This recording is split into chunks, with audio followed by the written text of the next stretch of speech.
अस्सलामु अलैकुम व रहमतुल्लाहि व बरकातुहू। आज हम आपको बता रहे हैं कि जो रोजे रखे जाते हैं मुहर्रम में, इनकी फजीलत क्या है। जी हाँ, इसका सवाब क्या है और इन रोजों के ताल्लुक से नबी करीम सल्लल्लाहु अलैहि वसल्लम ने क्या बताया है और इस्लामी तालीमात में इस रोजे के आशूरा के रोजे के ताल्लुक से खास क्या मिलता है, तालीम क्या मिलती है। तो आइए सबसे पहले मैं आपको बता दूं कि 10वीं मुहर्रम का रोजा इस्लाम में पहले रमजान के रोजे फर्ज होने से पहले आशूरा के दिन का रोजा 10 मुहर्रम के दिन का रोजा फर्ज था।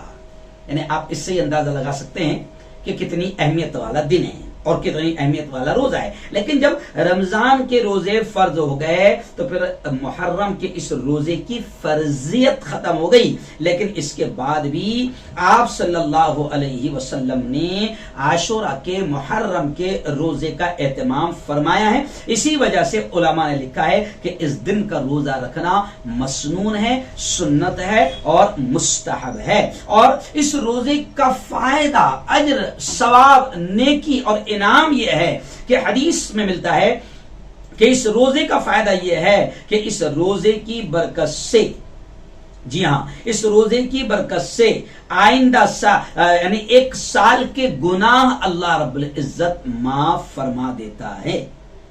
जी, ये रोजा पिछले एक साल के गुनाहों का कफ्फारा हो जाता है। अब कौन से गुनाह, ये इसके डिटेल में जाऊंगा तो अभी फिलहाल लंबी बात हो जाएगी। लेकिन उलमा ने साफ तौर से लिखा है कि बड़े बड़े गुनाह तो बगैर तौबा के माफ नहीं होते। हाँ, ये जो हम तो गुनाहों के पुतले हैं, चलते फिरते, उठते बैठते, खाते पीते, सोते जागते, हर हाल में गुनाह करते रहते हैं। तो जो छोटे छोटे गुनाह है, उलमा ने कहा है कि अल्लाह रब्बुल इज्जत ये मुहर्रम के रोजे की बरकत से एक साल के गुनाह अल्लाह माफ कर देता है। और मैं आपको बता दूं कि वफात से पहले रसूल अकरम सल्लल्लाहु अलैहि वसल्लम को बतलाया गया कि यहूदी भी शुक्राने के तौर पर आशूरा का रोजा रखते हैं। तो आप सल्लल्लाहु अलैहि वसल्लम ने उस वक्त फरमाया कि अगर मैं आइंदा साल जिंदा रहा तो मैं 9वीं का भी रोजा रखूंगा। इसलिए अब मसला उलमा बयान करते हैं कि आशूरा में ये जो मुहर्रम में 2 रोजे रखें, 9-10 या फिर 10-11, 9-10 या 10-11।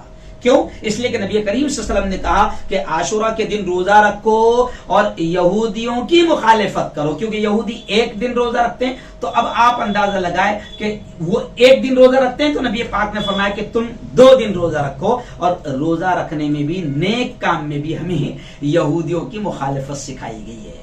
लेकिन अफसोस है कि जिस कौम की नेक काम में भी हमको मुखालिफत का हुक्म दिया गया है, विरोध का हुक्म दिया है कि यहूदियों का नेक काम में भी विरोध करो, लेकिन अफसोस है कि आज हमको यहूदियों का तरीका, यहूदियों का स्टाइल, यहूदियों का ड्रेस, यहूदियों की तालीम, यहूदियों के तौर तरीके सब हमको पसंद है और हम अपना रहे हैं।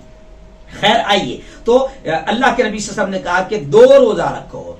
तो अब मैं इसमें एक बात मुझे याद आ रही है कि पहले हम जब छोटे छोटे थे तो औरतों में एक बात होती है, औरतों से जब पूछा जाता है, या हमारी औरतें हमको समझाती थी, बूढ़ी औरतें, कि एक रोजा नहीं रखना, एक रोजा भटकते फिरता, जोड़ी होना, तो जोड़ी के वास्ते 2 रोजे रखना पड़ता। तो ऐसा एक रोजा कहीं नहीं भटकता, वो भी सीधा अल्लाह के दरबार में जाता, क्योंकि रोजा की नियत ही हम करते हैं कि अल्लाह मैं रोजा रख रहा हूं तेरे लिए, तो सब एक रखे तो भी अल्लाह के दरबार में जाता।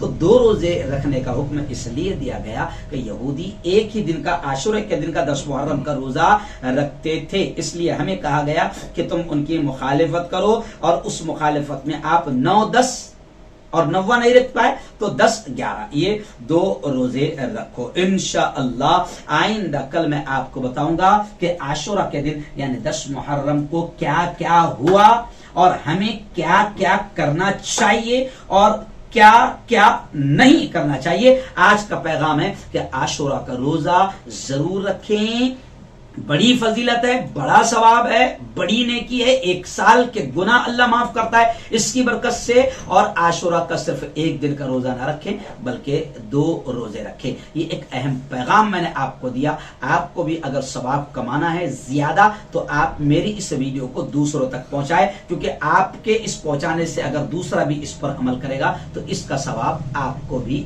मिलेगा। इल्म ही का फज़ल है कि इज़्ज़ मंतशा हुए, और राह दीन के लिए चिराग दरख्शा हुए। समझ लो इल्म का ये रास्ता बहुत बुलंद है, सुनो के आलिमों का मर्तबा बहुत बुलंद है।